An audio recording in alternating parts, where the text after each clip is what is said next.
Olá a todos, bem-vindos a mais um vídeo do canal Portugal Elétrico. Estamos mais uma vez junto ao Palácio Nacional de Queluz, como podem ver, e hoje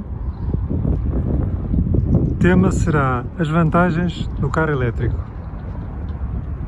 Portanto, vamos a isto. Comecemos então pela ausência de poluição. Ora, isto não diz muito a muita gente, mas a mim e a muitas outras pessoas, para mim é um ponto fundamental nos carros elétricos, a ausência de poluição. Todos os dias morrem pessoas por causa da poluição atmosférica. E se ela não é tão evidente em muitos locais, se formos para certas cidades da China ou da Índia, há sempre um nevoeiro provocado pela poluição, que não é apenas mais do que poluição condensada num determinado sítio.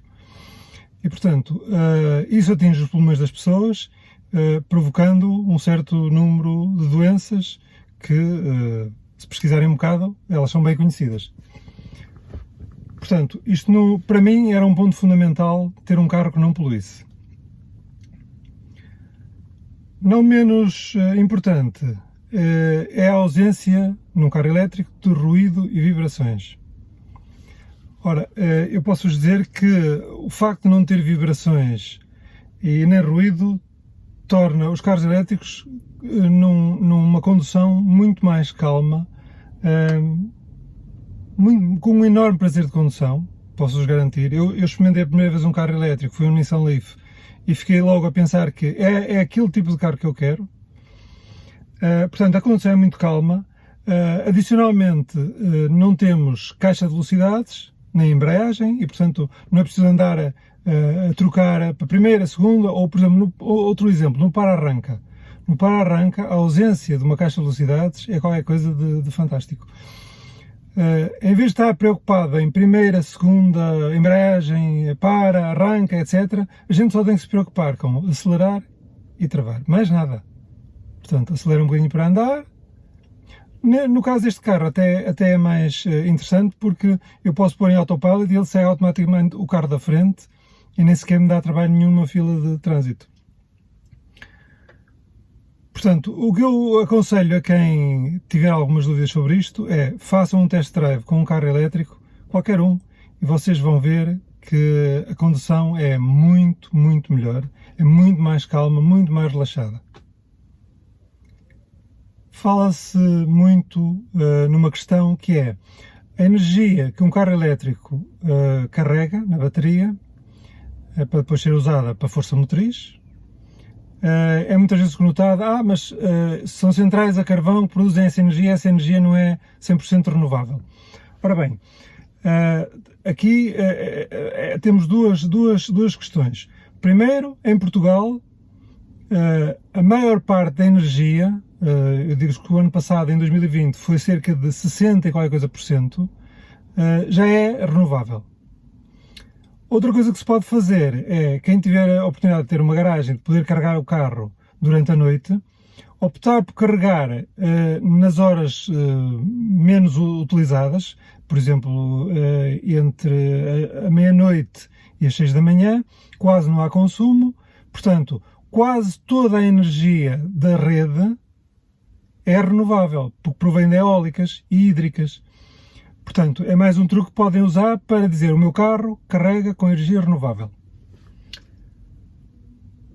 Esta percentagem que eu disse, 60 e tal por cento,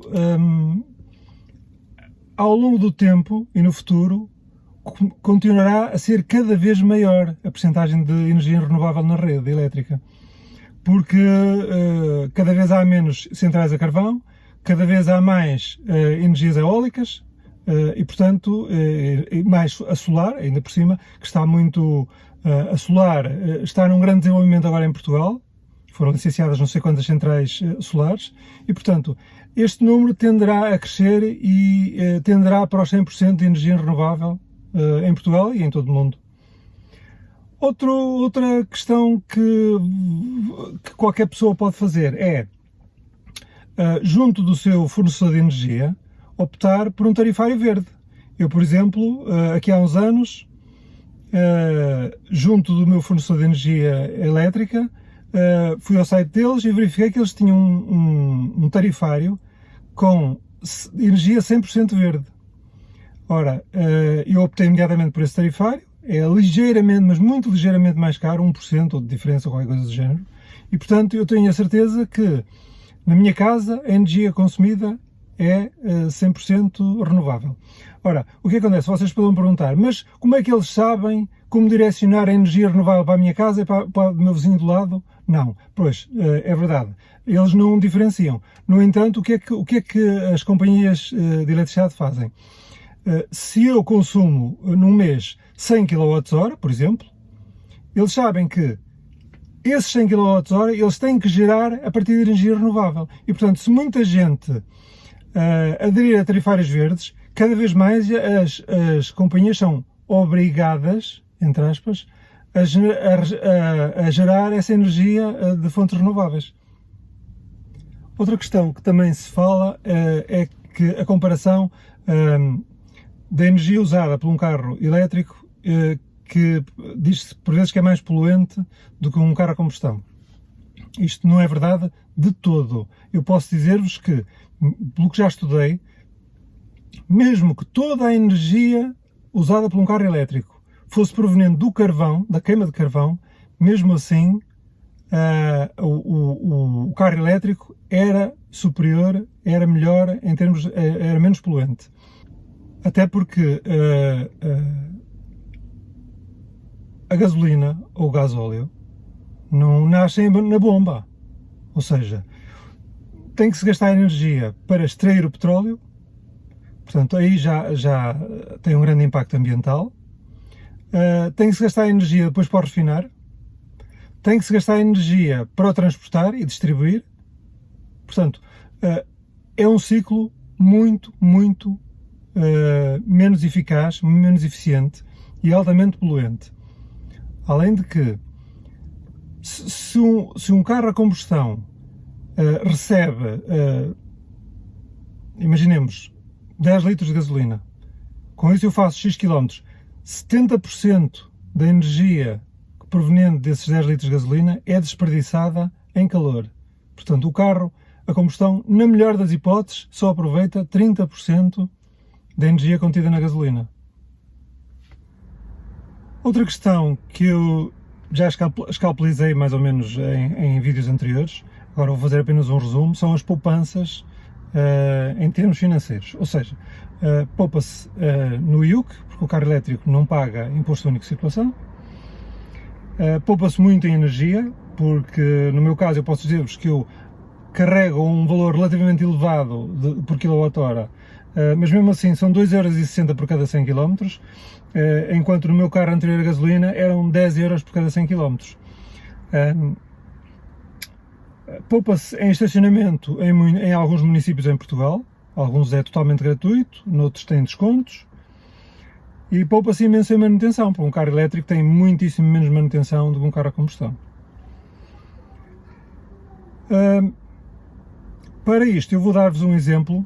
Aqui há uns, talvez 2 ou 3 anos atrás, uma revista portuguesa fez uma comparação direta entre o Nissan Leaf e o Nissan Pulsar. Portanto, o Nissan Pulsar era um carro a gasolina, do mesmo segmento que o Nissan Leaf. O que é que eles fizeram? Compararam diretamente os custos entre comprar os dois carros novos e possuí-los durante, creio que eram 5 anos, e depois vendê-los. Portanto, somaram todos os gastos nos dois veículos ao longo desse tempo. Fizeram as contas para 20.000 km por ano. Ora, o que é que acontecia? Apesar de o Nissan Leaf ser 9.000€ mais caro do que o Nissan Pulsar, portanto, num carro a combustão, o que é certo é que, ao longo do tempo, ao fim de 5 anos, o Nissan Leaf já começava a poupar em relação ao carro a combustão. Portanto, a partir daí o carro a combustão já era mais caro. Ora, embora isto seja um caso típico, no entanto, cada um de nós tem sempre que ver, fazer contas e ver se o carro elétrico, se for mais caro, se compensa, e ao fim de quanto tempo é que compensa, de quantos quilómetros é que compensa, etc. Outra questão são os incentivos do Estado à aquisição de carros elétricos. Os particulares recebem do Estado 3.000 euros pela compra de um carro elétrico e as empresas 2.250 euros. No entanto, para as empresas ainda é mais interessante porque deduzem o IVA do carro e não pagam tributação autónoma. Portanto, para as empresas é ainda mais vantajoso do que para os particulares. Depois de tudo isto, será fácil concluir que eu estou extremamente satisfeito com o meu carro elétrico e nunca mais compraria um carro a combustão.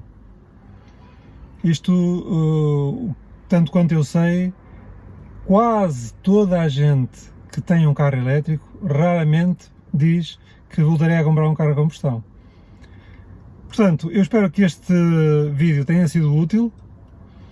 Subscrevam o canal e, se estiverem a pensar em comprar um Tesla, podem usar o meu link de referência que eu deixo na descrição deste vídeo para obterem 1500 km de carregamento gratuito em supercarregador. Até ao próximo vídeo.